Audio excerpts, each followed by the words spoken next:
What's going on, everyone? My name's Chris. I'm a real estate agent located in Cincinnati, Ohio with Navix Realty on the Howell Home Team. Hopefully you're having a great day, and today we're going to talk about 5 tips that can help you get your offer accepted in 2023. Let's get right into it. To start us off, I just want to tell you that this video is for anyone that's just now getting into the home buying process that might not know a whole lot, and also it's for people that have already been looking for a home for a while now. This video is hopefully going to help you get some creative ideas to bring a strong offer to the table, and also maybe refresh your mind on a few things. The first tip for today's video is going to be earnest money. What is earnest money? It's basically the I'm serious money that you include with your offer. It basically tells the seller that you're motivated to get all the way to closing and actually close on the home. From a starting point, I like to say I recommend at least putting $500 in with your offer, but of course, the higher price range you go with the house, the more earnest money that you're going to want to bring with your offer. So, for example, a $300,000 house, $3,000 of earnest money could be a good starting point. Also, if you're competing with 20 offers, the sky's the limit with the earnest money. The more, the merrier. So $5,000, $7,500 is even going to be better. So one thing I want to say about earnest money is if you do end up closing on the property, it goes towards your closing costs, right? So it goes right back into your pocket, goes towards the closing costs. Now, if you do end up getting a release of contract, what I want to make clear is the buyer and seller have to come to an agreement on what happens to that earnest money. If an agreement can't be came to, then 2 things happen. Either the earnest money goes to small claims court where the court decides, but that's just a headache and you got to spend money on court fees and all that. The other option is the earnest money will just sit in an escrow account for 2 years and then go back to the buyer's pocket. Of course, 9 out of 10 times, if you have the right to get a release of contract, most likely the seller is going to sign off on the release and you'll get the earnest money back.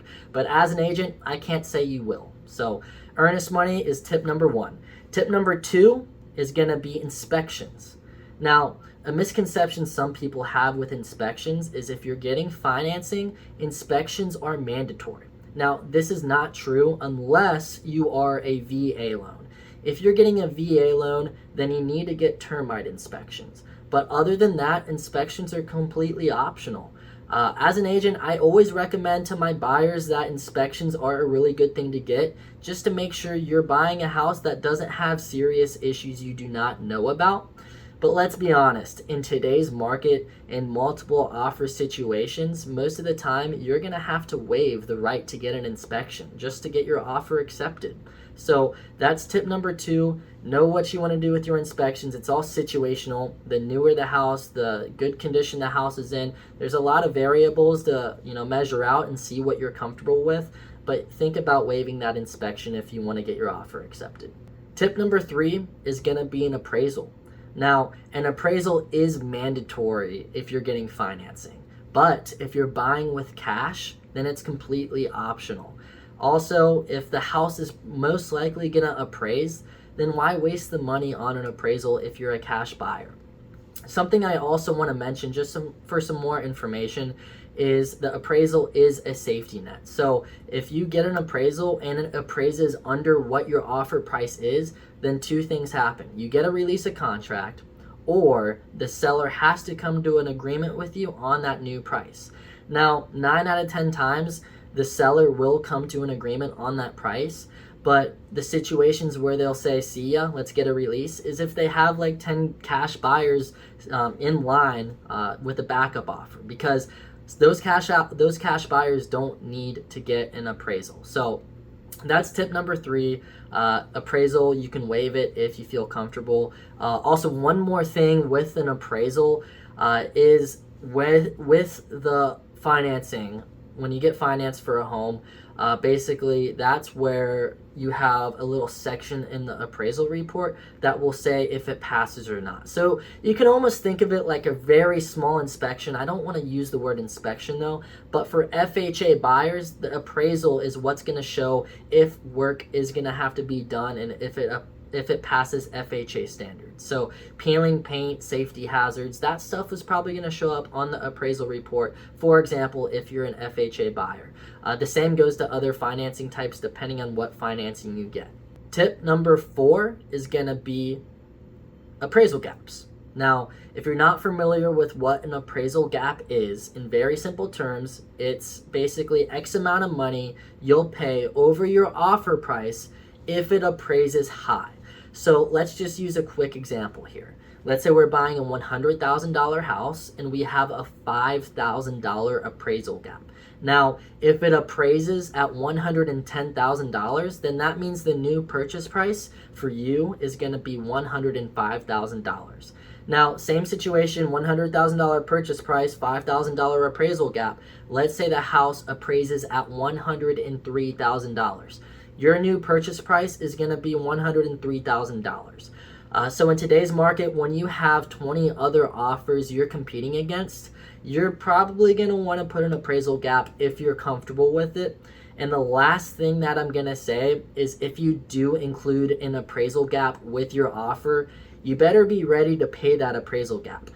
You never want to have the mindset, it probably won't appraise that high, so I'm not going to have to pay it. You be ready to pay that appraisal gap because you don't want to find yourself in a situation where you aren't expecting to have to pay it and you're going to have to pay that much more money. So that's something that really makes your offer stand out from the rest and can be what gets your offer accepted in multiple offer situations. Tip number 5 is going to be occupancy. Now, this can be very important for a lot of sellers, and this is something that you should have your agent do if you're interested in a home and thinking about putting an offer together. Your agent should contact the listing agent for the property and figure out what can we do to bring a strong offer to the table. Is your seller looking to have some flexibility on the move-out date? Because sometimes situations will call for needing a little bit more time to find a house to purchase, or just more time to move, or maybe my kid needs to finish his year at school before we relocate out of state. So this is something you should definitely look into, and if you're flexible with it on your end and the seller is looking for that flexibility, then definitely include that with your offer. That can be something that gets your offer accepted, because if no one else gives that flexibility, even if their offer is better, depending on how important it is for the seller, that might be what makes and breaks it for you. So occupancy is tip number 5. All right, a little bonus tip. We're going to do tip number 6 here. It's a tactic that I've used multiple times, and it's been what has helped me get my offer accepted. It's something called an escalation. If you're not familiar with what an escalation is, it can get a little complicated, so let me try to break it down in simple terms. All right, so you have your offer price, you have your escalation max up to X amount, and you have the increment of how much you escalate at a time. So let's do this situation. We're buying a $1,000 home, okay? I know it's a little bit unrealistic, but a $1,000 home. All right, our escalation is going to go up to $5,000, okay? So our offer price is $1,000, escalation up to $5,000. Now, our increment, let's just say, is $1,000, all right? So let's say our offer at $1,000 is going to be beat out by a $2,000 offer.